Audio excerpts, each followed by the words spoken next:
awa donc Kabila et John Numbi likolo na bango moko eza na prison. Pourquoi le biloko na boyeba? Donc les policiers il a tout dit. Bah kenga ko ils ont qui ba temps pour faire sa révélation. Mais le tout dernier na arrestation ya le tout dernier suspect na robale le tout dernier suspect na ebisa loyi bo landa ba révélation awa. La force militaire américaine au bavando opération na est.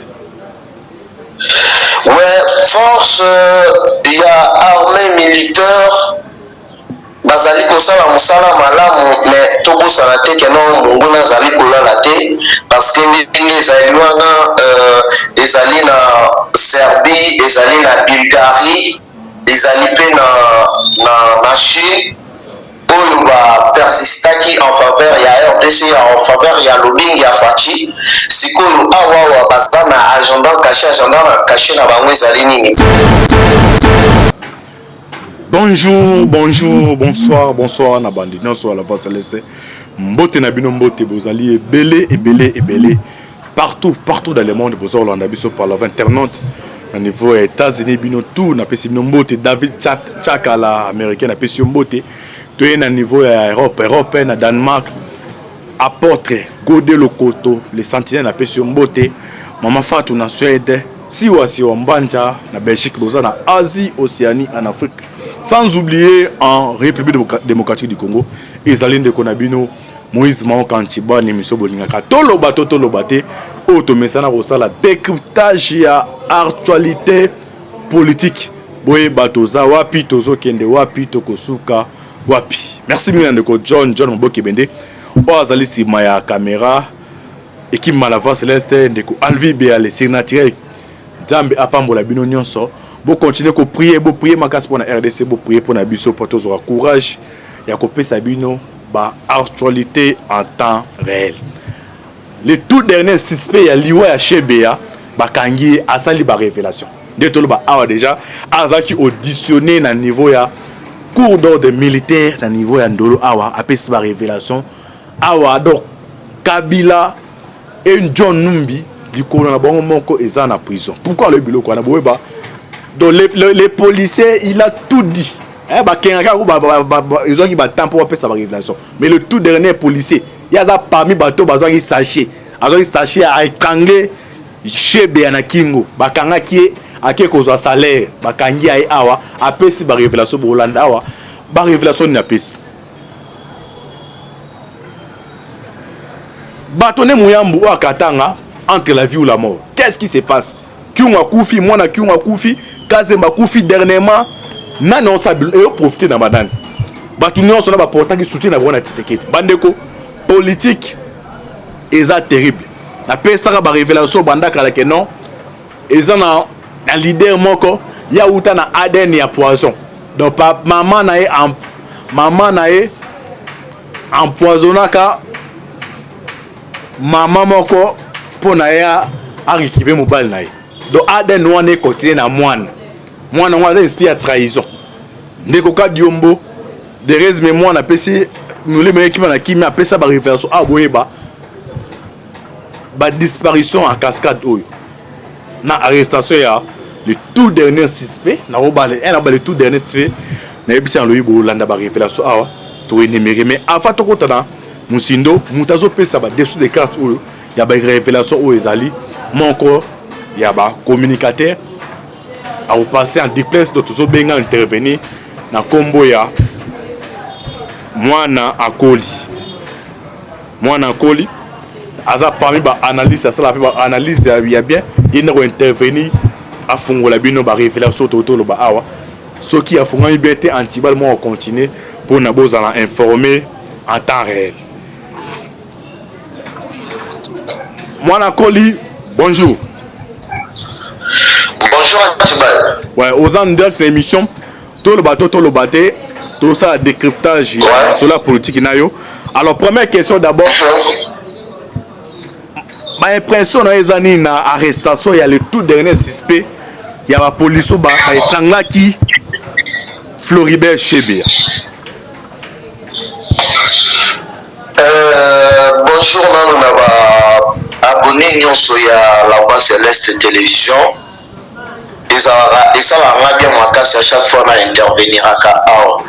Donc dès que ça on a arrestation il y a tout dernier assassin Olo attiraki sur Floribert Chebeya.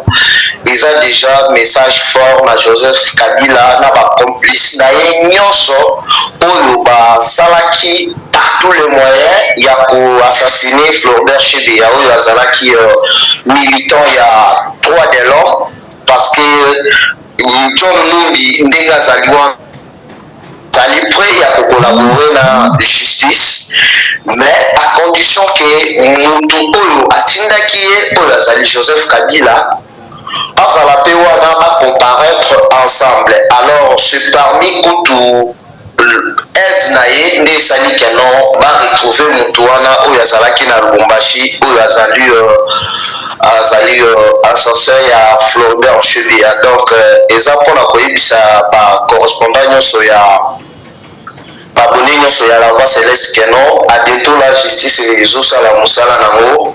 Voyage oyo tata mokonzi azovoyage na suka na Belgique, il faut lisusu bakende koplede na niveau ya Union européenne mpona koya koinstalle tribunal pénal international awa na mboka na biso nyonso wana mpona kojuge tout le criminel ezala économique ezala bato oyo baposa bacrime contre l'humanité bango nyonso bakorépondre devant la justice. Yango ozomonaka no plusieurs témoins clés na badossier oyo ezali sensible ezala na bacrime contre l'humanité ezala na bacrime économique ebele bazali kosala par tous les moyens koempoisonner bango.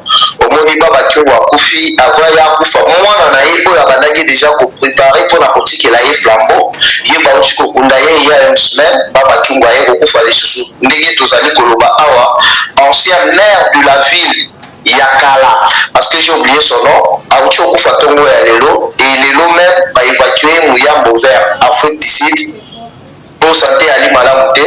Donc nous sommes à Batouana, Bazali Kobanga, parce que surtout lundi on offert à récemment sortie médiatique à Katumbi dernièrement, à l'Obaki Obali Missabatunios. Alors que Bango va poser qu'il y a condition pour collaborer dans Tshisekedi, il faut là le président à séparer na Kabila et puis justice à la fête na bacrime oyo bango basala.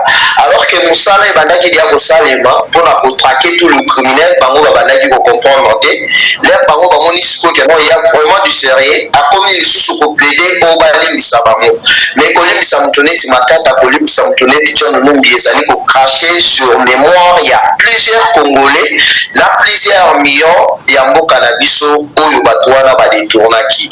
Donc bref oyo babone na biso bakoretenir na mutuna na yo ya liboso ezali ke non arrestation ya monsieur Dodo Ilunga oyo azalaki adjudant chef oyo assassinaki sur Floribert Chebeya ezali nouvelle ère na justice na biso ezali nouvelle ère na dossier ya assassinat ya Floribert Chebeya parce que dernièrement oyo veuve Annie Chebeya ti bakotanaki na tata mokonzi atendaki makasi po ete criminel nyonso justice est à la fête et nazali ko espérer que non vraiment justice est au salema et puis bato nyonso oyo bazalaki na dossier wana ya assassinat ya Floribert Chebeya abongamo.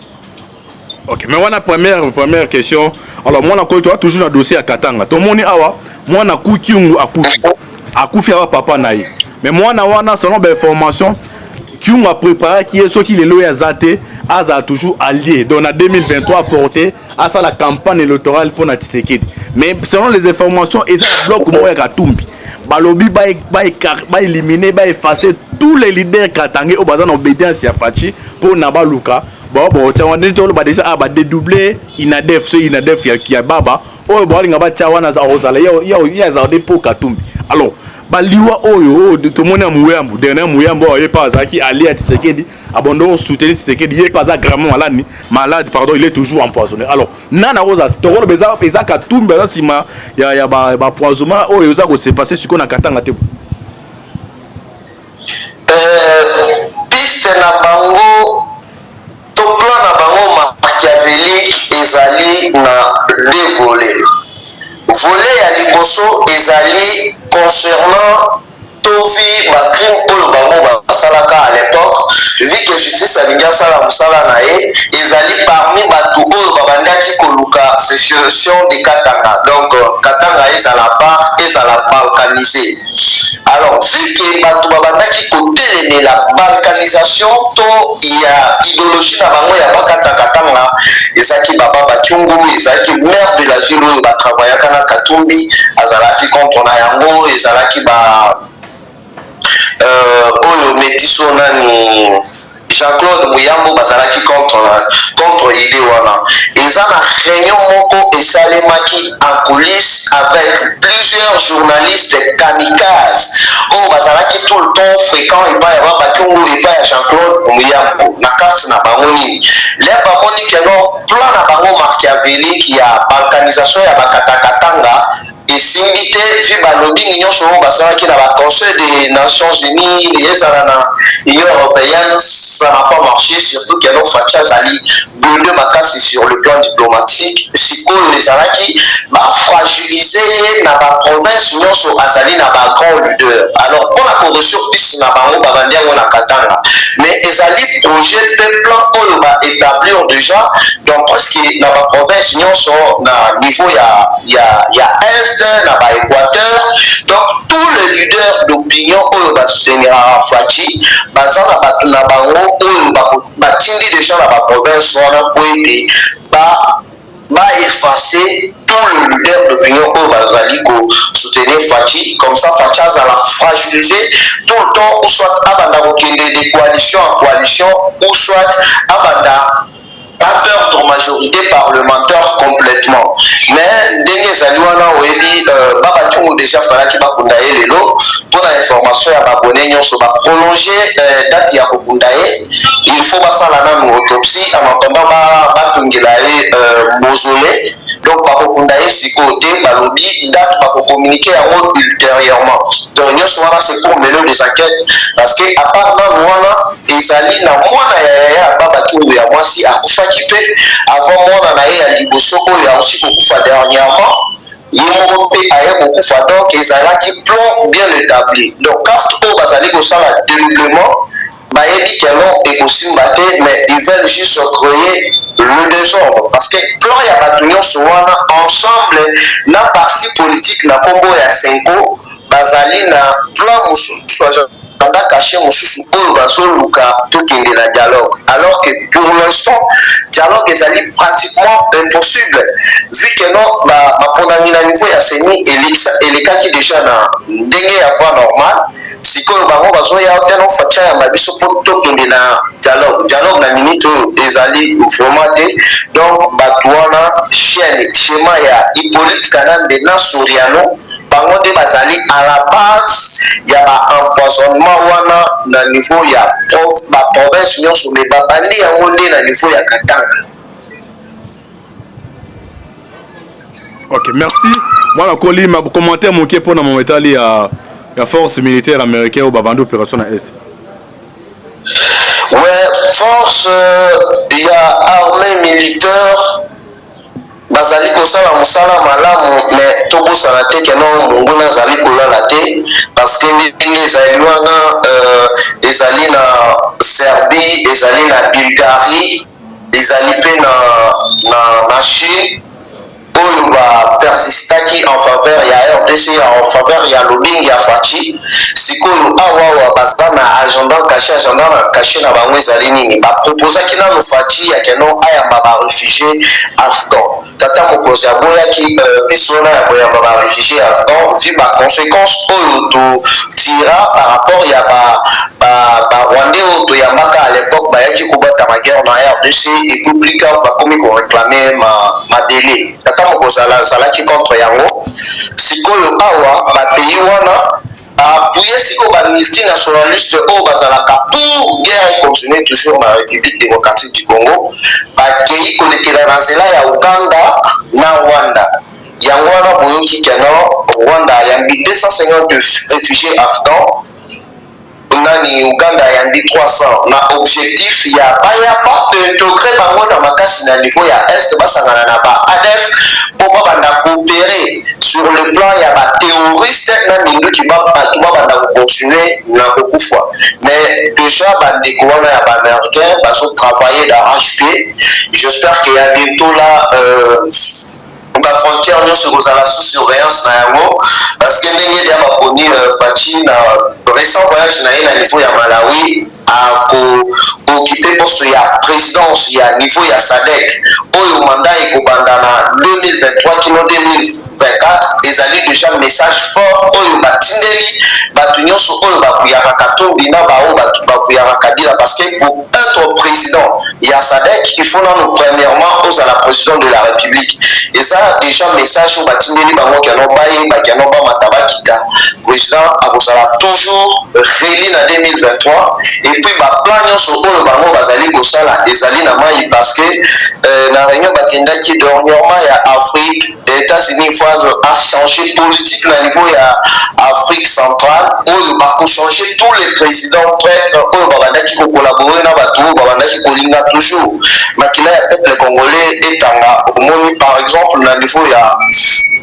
Zambie opposant historique azwi kiti na ye Adetola Museveni na Kagame moko bazobenga na ye parce que Burundi déjà wana mutu na bango na l'aider Soudan mpe bato na bango bazali déjà wana maintenant bazali kotravailler d'arrache-pied façon nini bakofaire partir Museveni na Paul Kagame mpona baplan na bango machiavélique oyo batravaillaka na bango na mpo baya kokotisa désordre na niveau ya est donc bato wana oyo bakiti baaméricain bamilitaire américain oyo bakiti déjà na est bazali na double travail na ndenge moko ya kosakana te bazali kosala mosala na bango et puis ezali na baforce ya baarmée mosusu étrangère oyo déjà bakiti wana nakotanga bakombo te mpona kopesa ennemi position mais bayebake non RDCP tozali déjà bien préparé. Ok, merci mwana Koli nayebi te liloba na soki ezani mpo atoka ototika ouais liloba na nga ya suka ezali ke non peuple congolais tosedi na manipulation te oyo esalaka force na biso ezali premièrement drapeau na biso ya RDC deuxièmement ezali 4 langues nationales unité ekozala bien parce que du fait que tozali uni monguna moyen aya amanipule biso ezali te tant que tokozala divisé monguna kozala na facilité ya kobanda komanipule biso message na kolancer mokolo ya lelo ezali kaka unité ya peuple congolais parce que tozali na héritage moko oyo eza République démocratique du Congo. Ok, merci mwana Koli. Nayebi te so numéro de téléphone ozala pona bato mosusu bande mosusu ba va poser ba question ou peut essayer na lombango comme ça tout tika. Ouais, numéro là est toujours le même plus 243 89 784 33 42 plus 243 89 784 33 42.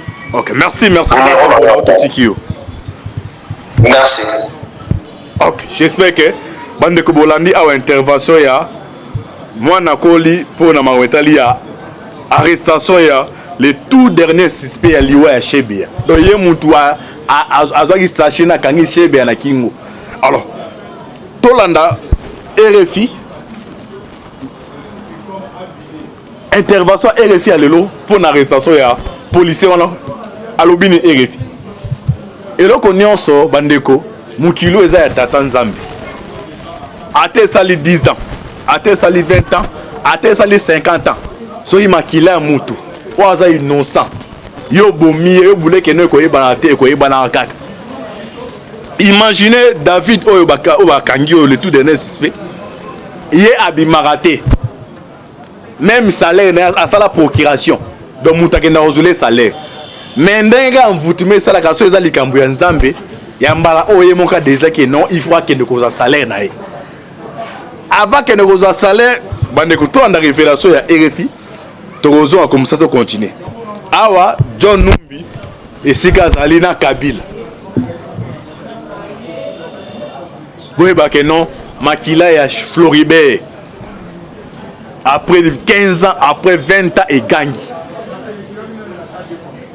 Pour comprendre que non na bande ko botikali o mesana ko tiela bato ba poison omesa ko bu bambatu yeba ke mukili oyo le tout puissant ezali Jésus Christ de Nazareth o biso to priak. Alors bolanda révélation RFI à Lobinin, République démocratique du Congo. Arrestation dans l'affaire Chebea. Une nouvelle arrestation a eu lieu dans le cadre de l'affaire Floribert Chebea. L'artiviste des droits de l'homme, assassiné avec son collaborateur Fidel Bazana en juin 2010 dans les installations de la police nationale, le brigadier chef Ngoyi Ilunga Doudou,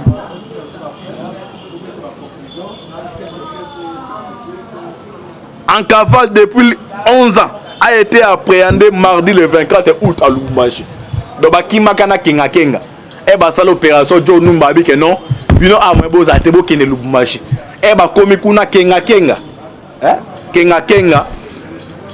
Akoma agent ané ya lui na liva Lubumbashi. Si a continué que là c'est kuna boti azaki na awa avant bo marché bazaki na bana mi balé. Et bo miché be comme c'est bana 4 bana. Tinde ba kena niveau ya Afrique ya Lubumbashi. Et ba ke kuna bazana ba salaire na bango. John Numba mancha bon ba fonction kuna. Ba vivre à l'aise.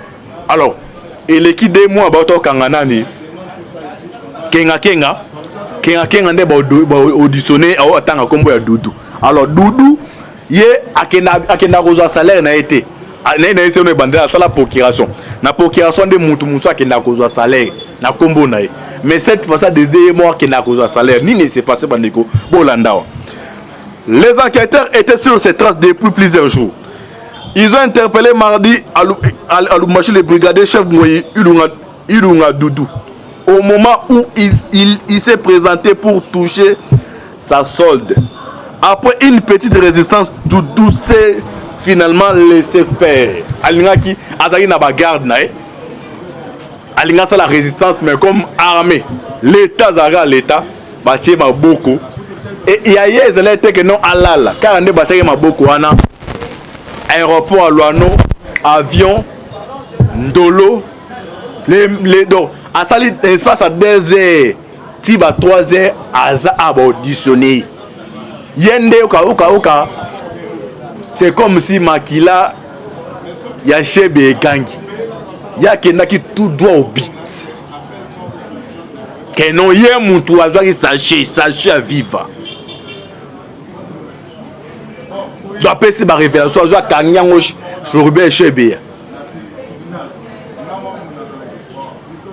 Eh bien, si tu as Kangae, tu as qu'est-ce que tu as Kuna. Ne mon qu'on a bon qui a décidé que non. Na Dadija, c'est Dadija. A décidé que non. Sur le Chikiboué, il y a étranglement avec le monana. Bozo ba préservatif, bazu ba préservatif. Basomi na bazana préservatif, ba bois qui boit pembeni. Pour mona c'est comme ça coucher qui na mona moi. La première révélation au Doudou a pété en moi. Alors, sort ya Kabila aux Alandéens, parce que les commanditaires à Kabila. Baba nous hors de pas à John Numbi, mais les commanditaires à Kabila. Donc au Bakani Oyo, il y a un bateau batanga qui John Do, chez Béakdini Saché na Kingo. Alors, RFA Moussika le Eboué. Les enquêteurs étaient sur ces traces depuis plusieurs jours. Ils ont interpellé mardi à Lubumbashi les brigadiers chef Ngoyi Ilunga Doudou au moment où il s'est présenté pour toucher sa solde. Après une résistance, Doudou Ngoyi Ilunga s'est finalement laissé faire. Il a été transféré à Kinshasa le jour même dans la soirée et mis à la disposition de la justice. Ces policiers étaient positionnés à Kasumbalesa, à la frontière avec la Zambie, et étaient en cavale depuis 11 ans. Il y rejoint ainsi en prison à Kinshasa le général Djadidja, le colonel Moukalai, le major Kingaking et les policiers Mugabu. Tandenge et Popak, Bambouza ben et Popak, Babou Michel bien Oleta Kabila, hein? Oh na dossier assassinat à Moussé. Si y a Kenda, à Kenda Europe, mais les Anaki, Kabila, Atinda Bamba qui était Europe. Et puis c'est qui est grave, opération Basali à Chebea Oyo. Au l'État, ba personne mbongo que non, bon luka osu ba mo miki était mais alanda la salaire na. C'est un salaire à police à combien ba 400 000, ba 300 000. Au monde arrête tout est vanité. Yo bomi mutu. Ba to ba tuna bo mutu ba comme ba millionnaire. après élimination na ba s'enrichir na pouvoir mais bino au télé la police so aga salaire wana misère oyo ya misère ce que ko arriver ba tio maboko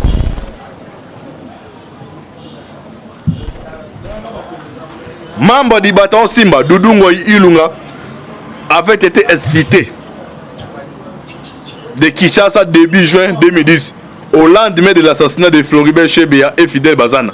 Il est accusé d'avoir participé activement à la mise à mort de 2 activistes des droits de l'homme. L'intéressé faisait partie du bataillon Simba, mis en place par le général John Numbi. Au lendemain de sa nomination à la tête de la police nationale, mais il a toujours clamé son innocence. À la fin de l'année dernière, le chef désigné du commando d'exécution Christian Kinga a été arrêté à Lubumbashi. John Numbi, de son côté, a fui le pays, déclaré déserteur. Il est désormais recherché par la justice pour association de malfaiteurs. Le dossier Chebeya se trouve depuis plusieurs semaines à la haute cour militaire pour la réouverture du procès. Donc, procès ezali ko fungwa. Donc, John Numbi siko zali, yeba peke non, à moins que yo moko mi boma. Ce qui yo mo mi boma te, dès que bato ba se retrouver boy, dès pas yo se retrouver. Et côté ya ka ba mususu. Bino bato botala ka bato. Bozota la bato antibal oyo, il faut tout éliminer. Antibal oyo, il faut tout saler boy ba keno to éliminer antibal. Mankila antibal les abololo. Ndenge ya Chebeya kanki un jour baba 99 jours ezali ya moyibi un jour ya propriétaire. Plan exécution ya ba leader Katanga Salemi. Né dans le qui ont père de 3 personnes. Yemoko mwana na ena wa bande ko lambele. To rôle bezali wa mon naturel. Parce que bande musu ba to antibal qui ont bande ko bela. Ndene ga qui ont un espace ya une semaine à perdre bateau. Directement nani bâtonnet mouyambu ye wana pa za gravement malade. Babilo ko nyonso oyo. Toye banana za ko tirer intérêt wana. Quant à moi, na oyebi sa bande ko nyonso o bazali ba congolais. De père et de mère ba congolais to prier makasi pona RDC. Mboka oyo eza mboka moko ezali béni. Tozana nyonso derrière le barmaid fa tozana nyonso. Nzama pamboli biso. Mais que soko zanga biso les bien-être universels des arozanga biso ba congolais. Ce que vous comprendre que le zaro sangisa biso il est qui o ezali ko diviser Congo auto kene musika. Merci na bino nyonso. Tous na ba besoin na bino, ba soutien na bino financier, matériel pour nous permettre et améliorer musala et que nous sommes musika makasi. Celui tous na part na bino to receper la makasi. Merci à au bazar au critiquer. Merci à au bazar au finga. Même Jésus Christ na ba au balinga raete. Pour qu'on dise prier makasi pour na biso, mais donc on a kebi c'est intimidation. Et ils ont bien antibal pour intimider et ils antibal d'ailleurs ba a to betla sur enquête et ça la ligne et dendak nzambe azana bino. Merci Nandeko John Maboki Bende oza c'est ma caméra. Merci na bino nyonso.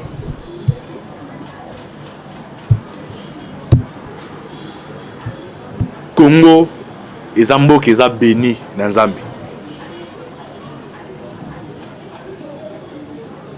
Moi en septembre les amours banjé belé mais nayebi ke non nzambe to priaka ako lekisa biso na vallée ya ba mongo eza koya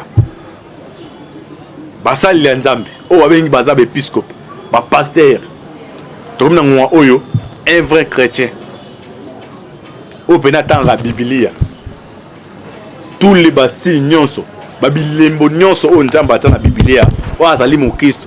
Tika politique na politicien. Yo prier prêcher ba chrétien parole de Dieu ba bongo la mutema. Mais yo soko zo ça la politique. Yo po na ba tata ba kufa tali bango te tali yote. Po na yo zo mbongo, ozo aposte. Yeba ke no bato baza okufa bazali bana nzambe. Nzamba ko jiji bino.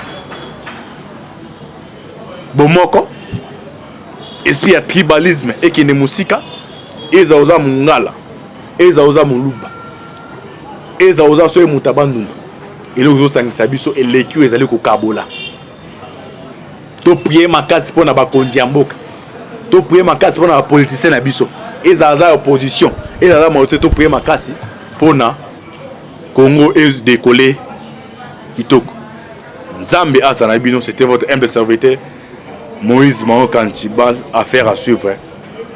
Ciao. Akende Europe. Mais nous les avons qui Kabila Atinda Bamba qui était Europe.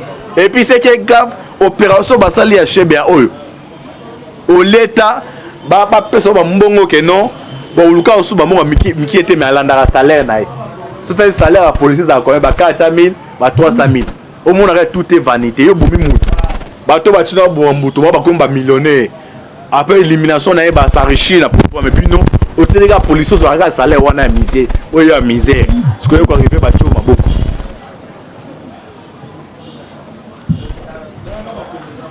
Membre du bataillon Simba, Doudou Ngoyi Ilunga, avait été exfiltré de Kinshasa début juin 2010, au lendemain de l'assassinat de Floribert Chebeya et Fidel Bazana. Il est accusé d'avoir participé activement à la mise à mort de deux activistes des droits de l'homme. L'intéressé faisait partie du bataillon Simba, mis en place par le général John Numbi, au lendemain de sa nomination à la tête de la police nationale, mais il a toujours clamé son innocence. À la fin de l'année dernière, le chef désigné du commando d'exécution Christian Kinga a été arrêté à Lubumbashi. John Numbi, de son côté, a fui le pays, déclaré déserteur. Il est désormais recherché par la justice pour association de malfaiteurs. Le dossier Chebeya se trouve depuis plusieurs semaines à la haute cour militaire pour la réouverture du procès. Donc, procès ezali ko fungwa. Donc, John Numbi siko zali, yeba peke non, à moins que yo moko mi boma. Ce qui yo mo mi boma te, ndeka bato ba se retrouver boy, nde pa yo se retrouver. Et côté ya ka ba mususu. Bino bato botala ka bato.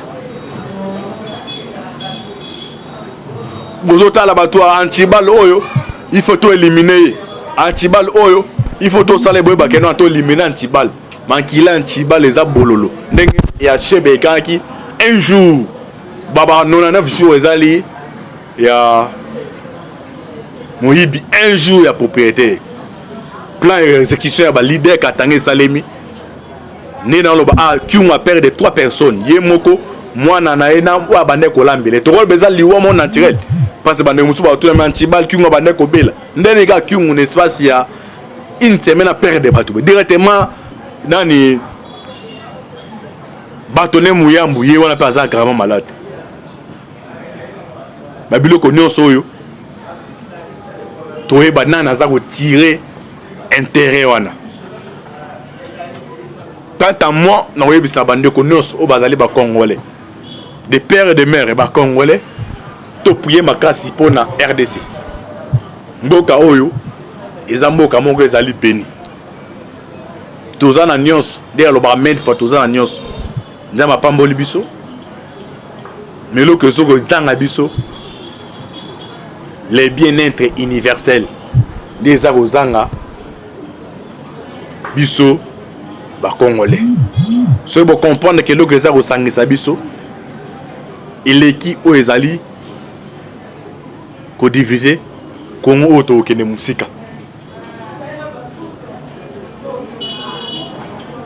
Merci Nabino Nyonso.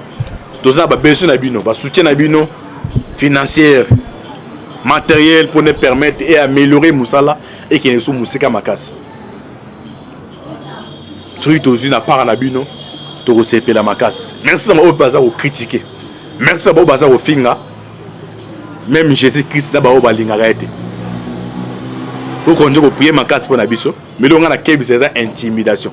Et ils ont bien antibal pour intimider et bah ils antibal derrière bah ah to bet la socket et ça la ligne et dendak Nzambe azana bino. Merci Nandeko John Maboki Bende waza c'est ma caméra.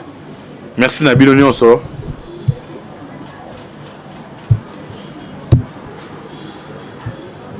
Congo eza mboka eza béni na Nzambe. Moi en septembre eza moi banjie belé mais nayebi ke non Nzambe to priaka ako lekisa biso na vallée ya ba mongo eza koya basali ya Nzambe o babengi baza ba épiscope ba pasteur to na ngwa oyo un vrai chrétien o pena tant la Biblia tous les basi nyonso babilembo nyonso o Nzambe ata na Biblia o azali mo Christ tika politique na politicien yo prier prêcher ba chrétien parole de Dieu ba bongo la mutema mais so kozo ça la politique yo po na bato ata ba kufa li bango te tali yo te po na yo zo mbongo ozo aposte yeba ke no bato baza kokufa bazali bana Nzambe Nzambe ko juger bino bomoko esprit ya tribalisme ekene musika eza oza mungala eza oza muluba eza oza so mutabandunga ele ozo sangisa biso eleki ezali ko kabola to prier makasi pona ba kondi ya mboka to prier makasi pona ba politicien na biso eza za opposition eza za moto to prier makasi pona Congo est décollé kitoko. Nzambe asana bino, c'était votre humble serviteur Moïse Mao Kantibal, affaire à suivre. Ciao.